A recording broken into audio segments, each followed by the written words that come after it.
Assalamualaikum warahmatullahi wabarakatuh. Halo seluruh guru hebat di Nusantara. Perkenalkan, saya Wiwit Wahyunisi, calon guru penggerak angkatan 7 dari Kabupaten Banyumas. Perkenalkan, pada kali ini saya akan memaparkan aksi nyata modul 1.4 budaya positif, implementasi keyakinan kelas dalam menanamkan budaya positif di kelas dan di sekolah. Perkenalkan, Bapak Joko Suryanto sebagai fasilitator saya dan Ibu Mistina Hidayati sebagai pendamping praktik saya. Latar belakang dari aksi nyata modul 1.4. Setelah berusaha menciptakan iklim pendidikan yang mampu membiasakan setiap warganya, khususnya peserta didik, untuk melakukan budaya atau kebiasaan yang positif, budaya yang mengakar kuat dan menjadi sebuah kebiasaan yang dilakukan secara kontinu dan sadar oleh setiap warga sekolah, semua pihak harus terlibat dalam pembiasaan positif tersebut. Pembiasaan positif yang merupakan budaya positif akan menjadi budaya sekolah. Tujuan dari aksi nyata adalah 1. Menumbuhkan budaya positif dengan kesepakatan kelas dan menularkannya pada kelas lainnya. 2. Menumbuhkan nilai-nilai profil pelajar Pancasila pada diri peserta didik dalam kegiatan pembelajaran. 3. Dapat membagikan pemahaman dan pengalaman dalam menerapkannya kepada rekan sejawat. Rancangan tindakan untuk aksi nyata terdiri dari latar belakang, tujuan, tolak ukur, lini masa tindakan yang dilakukan, dan dukungan yang dibutuhkan. Menyampaikan rancangan kegiatan aksi nyata yang akan dilakukan dan menyampaikan hasil rancangan kepada kepala sekolah dan akan didiseminasikan di depan seluruh guru dan tenaga kependidikan. Berikut adalah hasil keyakinan kelas dan kelas impian yang ada di kelas.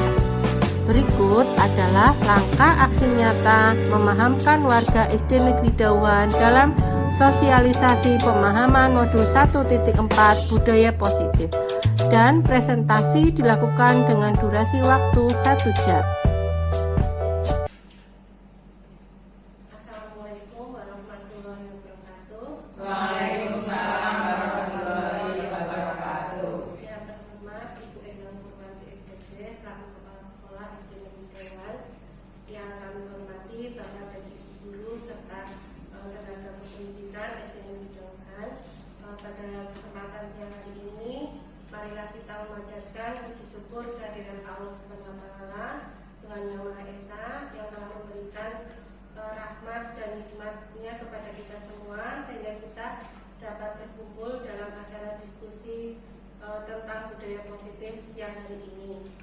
Terima kasih atas waktunya yang diberikan oleh Bu Endang untuk menyampaikan materi. Bapak Ibu, saya izin menampilkan PowerPoint ya.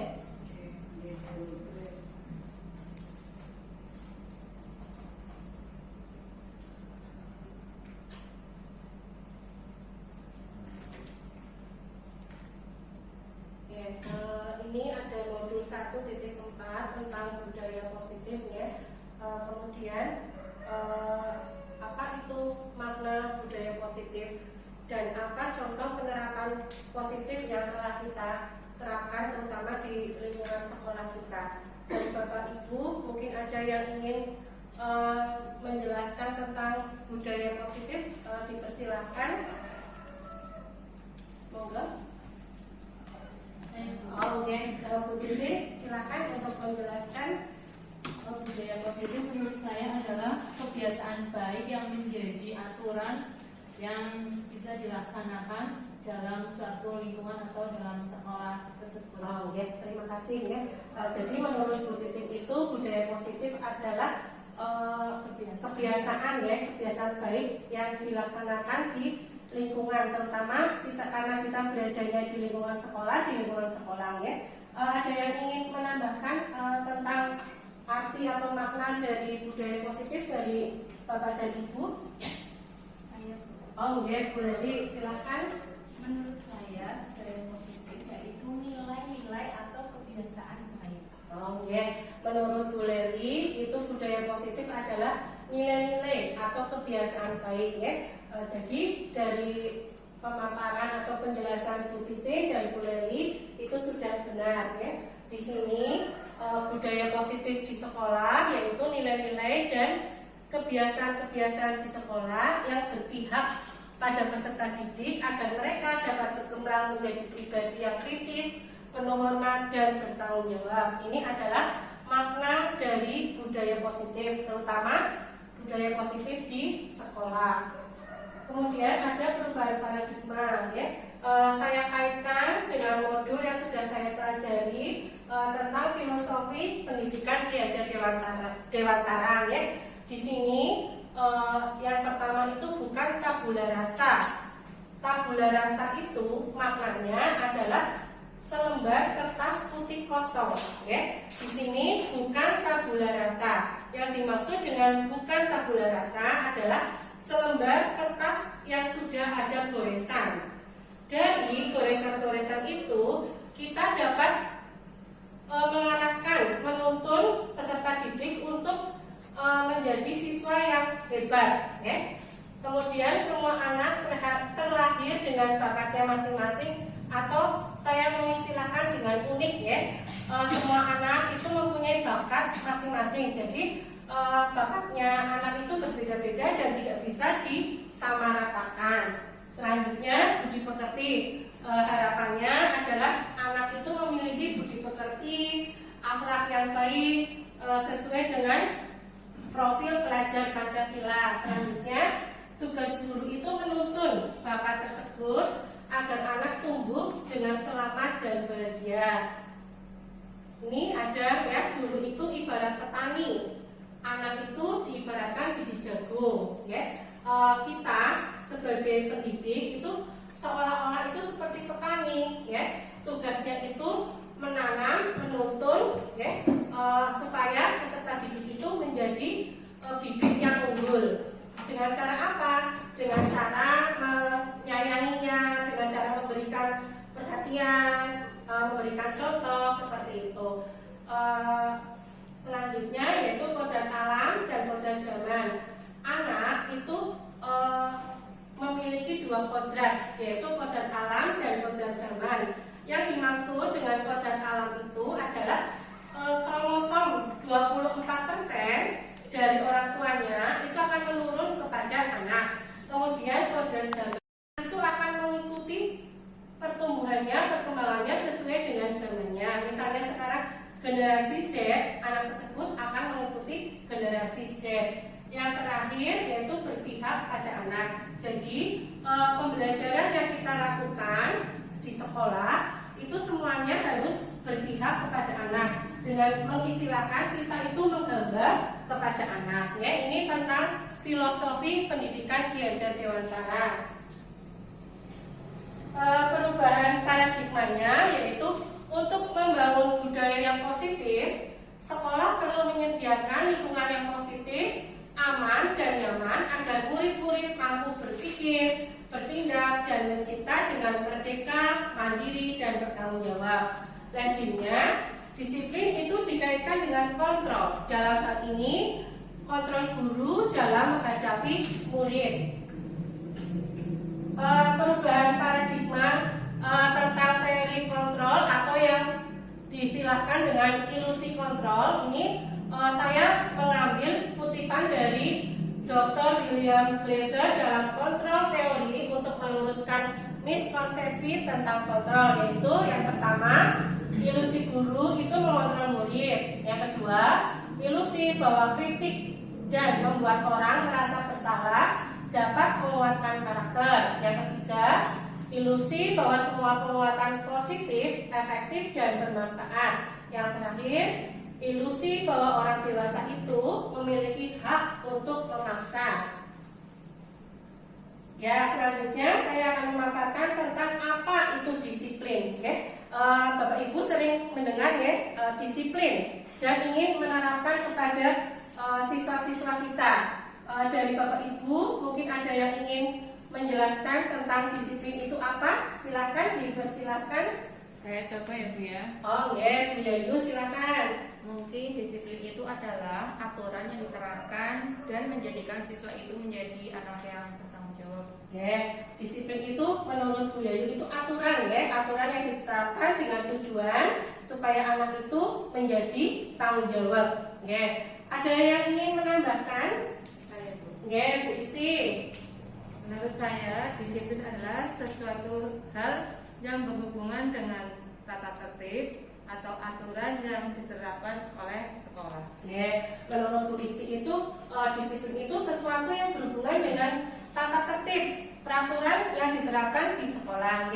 Keduanya sudah benar mewakili makna dari disiplin. Di sini ada penjelasannya.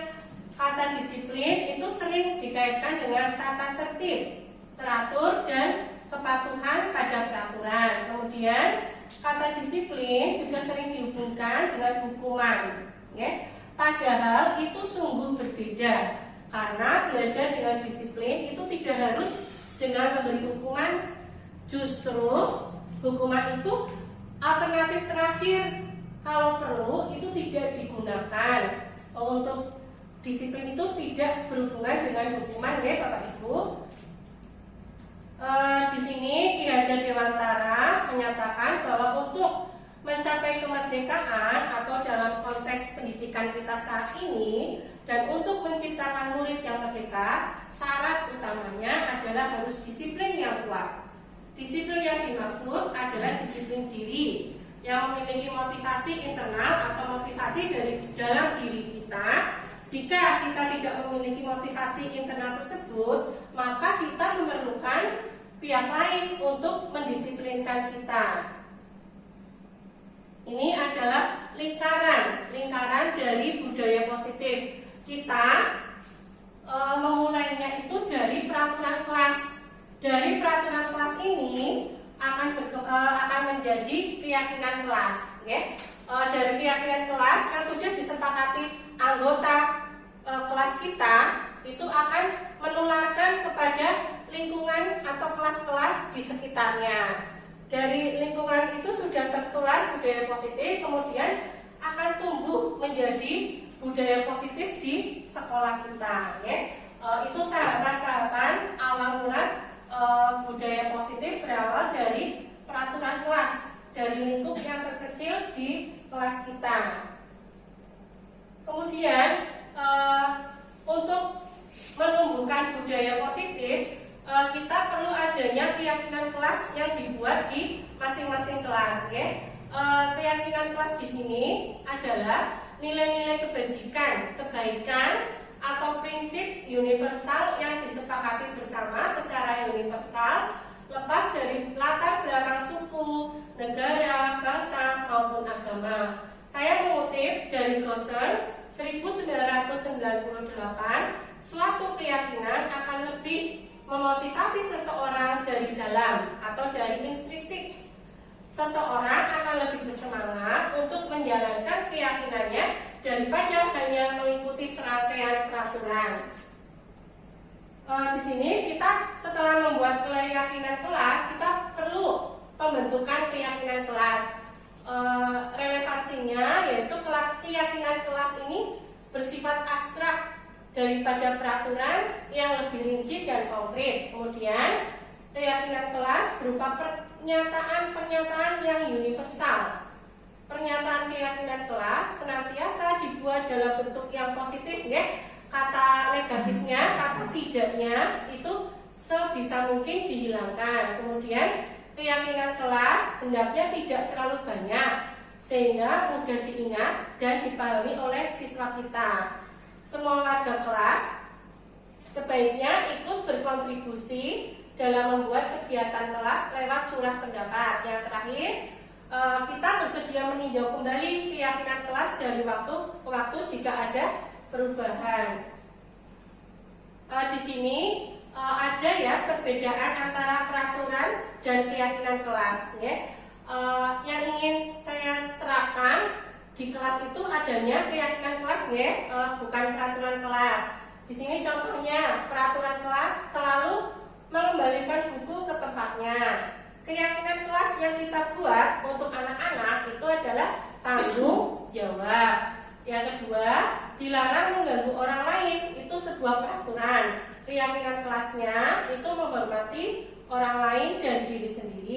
Yang ketiga, hadir di sekolah 15 menit sebelum pembelajaran dimulai.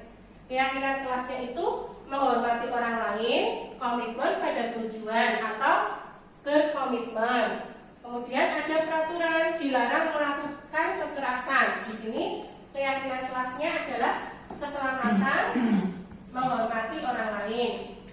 Dilarang merokok di lingkungan sekolah. Keyakinan kelasnya adalah kesehatan. Kemudian peraturannya bergantian atau menunggu giliran. Keyakinan kelas yang kita buat itu menghormati orang lain dan kesabaran. Lanjut, ada peraturan menggunakan masker. Keyakinan kelasnya yaitu tentang kesehatan dan keselamatan. Terus peraturan kelas yang terakhir yaitu jangan berlari di kelas atau koridor. Keyakinan kelas yang kita buat itu adalah keselamatan dan keamanan. Ini kemarin saya sudah membuat contoh dari penerapan membuat keyakinan kelas dan kelas impian. Jadi tahapannya kita membuat keyakinan kelas dulu, apa yang ingin kita terapkan di kelas ini. Kemudian kita setelah membuat keyakinan kelas, kita bisa dijadikan kesepakatan kelas. Kesepakatan kelas itu tujuannya jika ada yang melanggar, nanti anak bisa diperlihatkan lagi, ini loh kesepakatan kelas yang sudah kita buat. Ini kemarin sudah ya, guru membimbing siswa membuat keyakinan kelas. Kemudian siswa menulis dan menempelkan hal yang diharapkan atau yang diinginkan. Ini penerapannya untuk membuat keyakinan kelas ya. Guru dan siswa itu merangkum keyakinan kelas dan kelas impian untuk dijadikan kesepakatan kelas. Setelah dijadikan kesepakatan kelas, guru dan siswa menandatangani kesepakatan kelas yang telah dibuat bersama. Bapak Ibu, di sini ada perbedaan antara hukuman dan konsekuensi ya. Yang di sebelah kiri ini contoh dari hukuman, yang di sebelah kanan itu konsekuensinya. Contohnya hukuman sesuatu yang menyakitkan harus terjadi, konsekuensinya itu sesuatu yang harus terjadi. Kemudian hukuman itu membuat anak sakit baik fisik atau hatinya untuk jangka waktu yang lama. Konsekuensinya itu membuat anak merasa tidak nyaman dalam jangka waktu pendek. Dan yang terakhir itu marah, rasa bersalah, dipermalukan, merasa tidak dihargai ya. Ini sebuah hukuman. Konsekuensinya itu kehilangan hak, dibuat tidak nyaman, diasingkan untuk sementara atau time out ya. Ini restitusi untuk menyelesaikan sebuah kasus di dalam kelas yang dilakukan oleh anak didik kita bisa menggunakan restitusi atau yang sering disebut dengan segitiga restitusi ya. Di sini saya mengutip dari Gosen 2004. Restitusi adalah proses menciptakan kondisi bagi murid untuk memperbaiki kesalahan mereka sehingga mereka bisa kembali kepada kelompok mereka dengan karakter yang lebih kuat. Ciri-ciri restitusi ada 9 ya Bapak Ibu. Yang pertama, bukan untuk menebus kesalahan, namun untuk belajar dari kesalahan. Kemudian yang kedua, memperbaiki hubungan. Yang ketiga, tawaran bukan paksaan. Yang keempat, restitusi menuntun untuk melihat ke dalam diri. Yang kelima, restitusi mencari kebutuhan dasar yang mendasari tindakan. 6. Restitusi diri adalah cara yang paling baik untuk memperbaiki diri. Yang ketujuh, restitusi fokus pada karakter bukan pada tindakan. Jadi yang kita lihat itu karakternya. Yang kedelapan, restitusi fokus pada solusi. Dan terakhir, restitusi itu mengembalikan murid yang berbuat salah pada kelompoknya.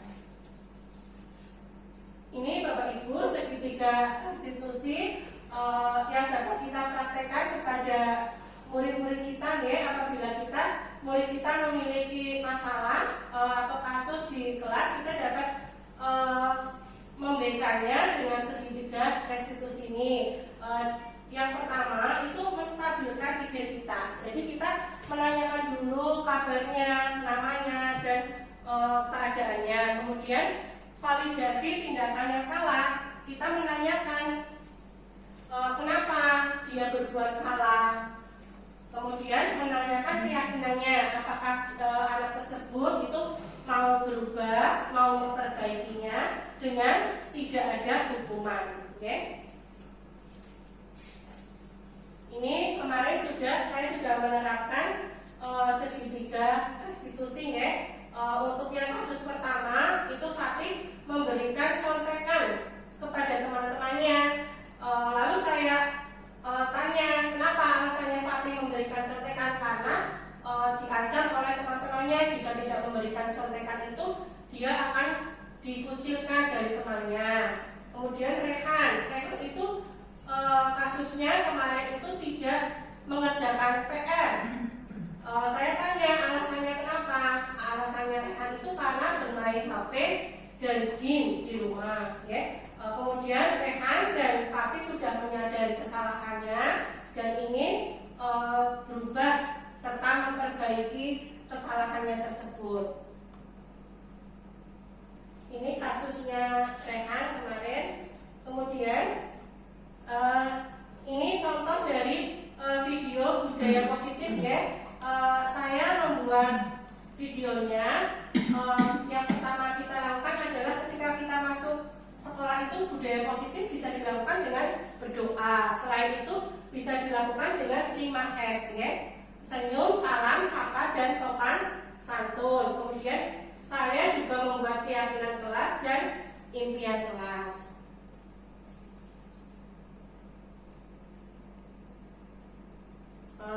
Itu ya yang dapat saya sampaikan untuk modul 1.4 tentang budaya positif, terutama budaya positif di sekolah. Dari yang sudah saya paparkan tadi, Bapak Ibu mungkin ada yang ingin ditanyakan, mari kita diskusikan bersama-sama. Monggo dari Bapak Ibu ada yang ingin ditanyakan? Saya Bu. Oh, ya, Bu Juli, monggo. Saya ada anak yang ketika pembelajaran itu asik ngobrol sendiri dengan temannya. Dari kasus tersebut, apa yang dapat kita lakukan untuk memperbaiki perilaku anak tersebut? Ya, satu lagi mungkin ada yang ditanyakan. Ya, Bu Ina. Bagaimana untuk mengimplementasikan budaya positif supaya bisa menjadi suatu kebiasaan? Oke, ada 2 pertanyaan ya. Saya akan mencoba menjawab. Dari Bapak Ibu mungkin nanti ada yang bisa menambahkan lagi. Untuk yang pertanyaan pertama dari Bu Juli itu, di kelasnya Bu Juli itu ada anak yang kalau sedang diajar itu mengobrol sendiri. Bagaimana menangani kasus tersebut ya? Kalau pendapat saya itu anak tersebut itu diberi aktivitas ya, misalnya ditanya atau diberi tugas yang berhubungan dengan materi yang sedang kita pelajari hari ini ya. Atau kalau metode itu belum berubah, anak bisa kita ini menggunakan kasus ini segitiga restitusi tadi, kita panggil, kita identifikasi masalahnya dulu, kemudian kita tanyakan kenapa anak tersebut melakukan hal tersebut, kita cari solusinya bersama-sama. Itu untuk yang tadi pertanyaannya dari Bu Juli ya. Untuk pertanyaannya Bu Ina, implementasi budaya positif supaya bisa menjadi kebiasaan ya. Yang pertama itu terletak pada diri kita ya. Kita itu harus memberikan contoh ya, memberikan contoh, memberikan teladan kepada anak-anak kita, kepada murid-murid kita. Misalnya kalau ada sampah di depan kelas, kita ambil, lalu kita taruh tempat sampah. Dengan melihat tingkah laku dari Bapak Ibu guru, anak insya Allah akan meniru ya. Dari meniru itu lama-lama akan menjadi kebiasaan ya.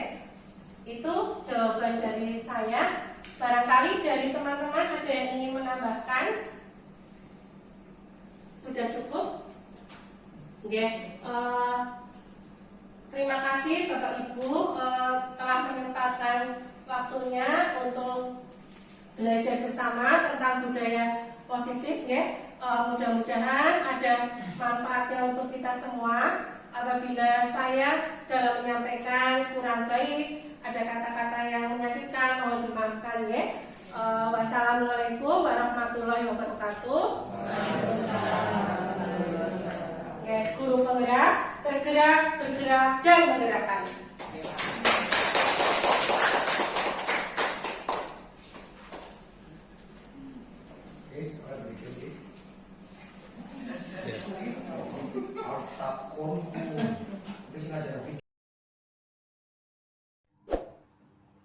Refleksi. Alhamdulillahirabbil alamin. Selesai kegiatan aksi nyata topik 1 saya mengenai budaya positif di sekolah, yaitu praktik membuat keyakinan kelas bersama siswa dan pengimbasan dari ilmu yang saya dapatkan dari mengikuti pendidikan calon guru penggerak pada modul 1 khususnya untuk modul 1.4. Adapun pelaksanaan diseminasi pemahaman tentang budaya positif di sekolah kepada rekan guru saya laksanakan pada tanggal 19 Januari 2023 bertepat di SD Negeri Dauhan Banyumas. Terdapat 15 rekan guru yang bisa menyaksikan kegiatan ini. Adapun untuk pembuatan keyakinan kelas yang saya laksanakan bersama murid khususnya kelas 6B yaitu pada tanggal 1 Desember 2022. Alhamdulillah semua murid antusias membuat kesepakatan kelas. Alhamdulillah perasaan saya setelah melakukan aksi nyata ini, saya menjadi lebih bersemangat dalam melakukan perubahan ke arah yang lebih baik, terutama menerapkan konsep-konsep inti dalam budaya positif di SD Negeri Dauhan dengan berkolaborasi dan berbagi praktik baik bersama rekan guru di sekolah. Rencana perbaikan untuk implementasi ke depan. Insya Allah saya akan melakukan evaluasi secara berkala tentang penerapan budaya positif di sekolah kami. Selain itu, saya akan terus meningkatkan koordinasi dengan semua pihak di lingkungan sekolah dengan bekerja sama dan berkolaborasi, berusaha untuk meningkatkan ilmu pengetahuan yang berkaitan dengan budaya positif, mengevaluasi, menganalisis kebermanfaatan hasil diseminasi tersebut terhadap murid dan lingkungan belajar di sekolah kami. Testimoni dari rekan sejawat dan siswa. Assalamualaikum warahmatullahi wabarakatuh. Perkenalkan, nama saya Istiqomah. Saya mengajar di kelas 1. Rekan guru dari Wiwit yang saat ini sedang mengikuti program pendidikan guru penggerak dari SD Negeri Dauhan. Setelah saya mengikuti sosialisasi dari Bu Wiwit tentang budaya positif guru penggerak, saya sadar ada beberapa hal yang harus saya lakukan sebagai guru dan belum saya lakukan. Contoh, selama ini apabila ada siswa yang melakukan kesalahan, maka akan saya beri sanksi tanpa menanyakan terlebih dahulu apa penyebabnya. Setelah ada sosialisasi dari Bu Wiwit tentang budaya positif yang penerapannya menggunakan segitiga restitusi, maka hukuman atau sanksi adalah hal terakhir yang seharusnya dilakukan. Bahkan kalau bisa hukuman itu dihilangkan, diganti dengan meyakinkan siswa akan kesadaran dan tanggung jawab untuk kemudian siswa tersebut memperbaikinya. Itulah ilmu yang saya dapatkan dari sosialisasi tentang budaya positif, dan saya akan berusaha untuk menjadi guru yang lebih baik lagi, menanamkan kebutuhan peserta didik dan kebutuhan yang ada pada diri saya. Kebutuhan saya belum tentu menjadi kebutuhan peserta didik. Dan yang terakhir, Semoga Bu Wiwit dapat meningkatkan atau menciptakan generasi penerus yang berkarakter dan berakhlak mulia. Terima kasih. Semangat untuk guru-guru di seluruh Indonesia, terutama calon guru penggerak. Assalamualaikum warahmatullahi wabarakatuh. Assalamualaikum warahmatullahi wabarakatuh. Perkenalkan, nama saya Umi Nabila Khairunisa dari kelas 6B SD Negeri Dauhan, Banyumas. Kegiatan hari ini bersama Bu Wiwit adalah menyusun keyakinan kelas dan kelas impian saya. Setelah saya mendengar dan melakukan kegiatan tersebut, saya merasa senang sekali karena akhirnya pendapat saya dan teman-teman saya bisa kami diskusikan bersama-sama. Kami pun mulai berdiskusi. Setelah kami berdiskusi, kami pun mulai menempel hasil diskusi kami di depan. Sekian, terima kasih. Wassalamualaikum warahmatullahi wabarakatuh. Terima kasih. Wassalamualaikum warahmatullahi wabarakatuh.